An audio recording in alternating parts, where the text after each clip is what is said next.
This is the Brandon D. Campbell podcast, where business and mindfulness meet to build a better leader in you. Here's your host, entrepreneur, mentor, and author, Brandon D. Campbell.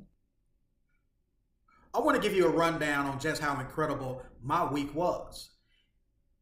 Earlier this week, I was featured in a radio interview by the Iowa Public Radio Broadcasting Company in Iowa City, Iowa. I attended the University of Iowa, graduated with my journalism and mass communication degree, as well as a minor in international studies, and I received my entrepreneurship certification from the University of Iowa. And it was great to sort of reconnect with a place that I spent 4 years of my life at. It's a place where I discovered really my passions, but also my talent. And at the University of Iowa, I learned that if I can succeed there, I know I can succeed anywhere. And so it was a great conversation. Please do go check it out. It's on my website as well as their website. It's the Talk of Iowa.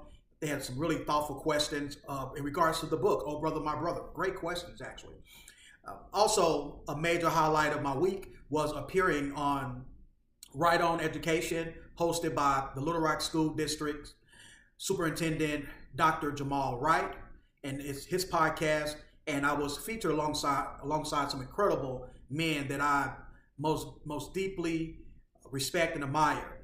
Marquise Cooper, who is a school counselor in the Little Rock School District, as well as Ernest Banks, who is an architect. We talked about leadership in schools, as well as Black representation in terms of how that impacts the mental wellness of Black boys growing up and going through the school systems, and some things that really stand out to me that I want to touch on, and some things that I mentioned during this in-depth podcast interview is that I believe that if we can develop emotionally aware and intelligent young boys today, we don't have to repair broken men tomorrow.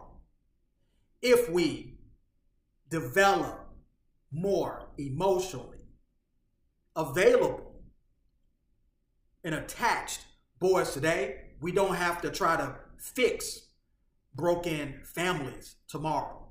If we help create emotionally secure and relationship attachment styles that are secure in young boys today, we don't have to worry about fixing our communities tomorrow because they'll be fixed.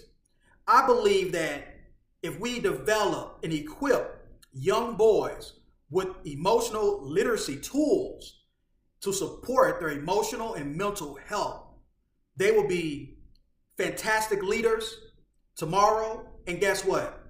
I believe that we can help put the prison business out of business. Yes, I said it, but it starts at home. It starts with the family. And so I talked about that in this conversation, as well as I highlighted a new idea, and that is micro mentoring.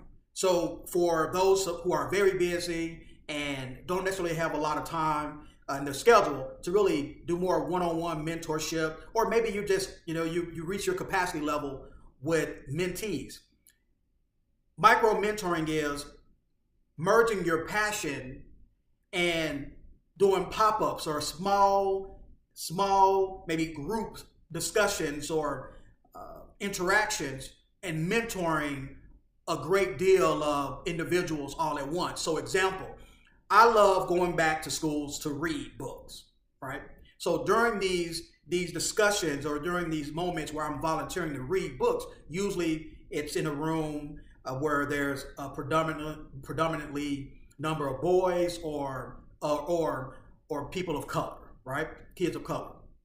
I'm able to not just read them a book, but I'm also able to introduce them to authorship, introduce them to a career in entrepreneurship, economic development, tell them stories about my journey and how I got to where I am today.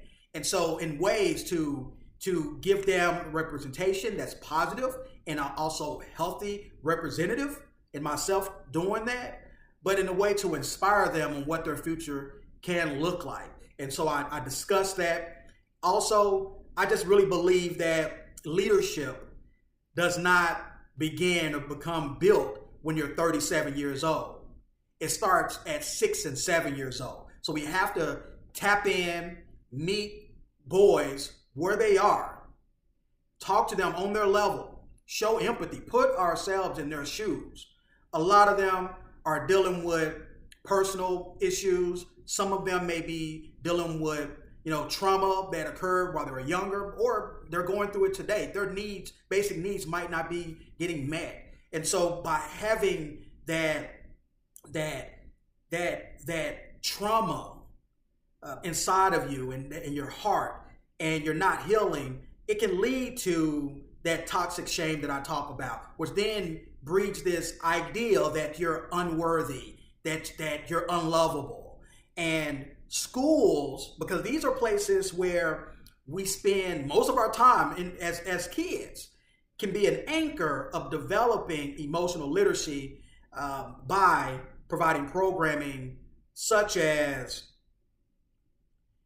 introducing characters and through storytelling that depict people that kids can resonate with, kids see who are healthy and are doing great things. Like storytelling is a way of doing that as well. But to help them become seen and heard is very important. So anyway, check out that podcast. It's going to be in March, beginning of March, it's going to be airing. So look out for that. Also, come out to the Children's Library in Little Rock. I am going to be participating in the Black Authors Black History Fest at the Children's Library at 12 o'clock. I'm going to be reading my book, Oh Brother, My Brother, as well as giving some tips and starting important conversations with family members of yours, of mine, but those who come out. So come out, bring the family. It's going to be games. It's going to be a lot of fun.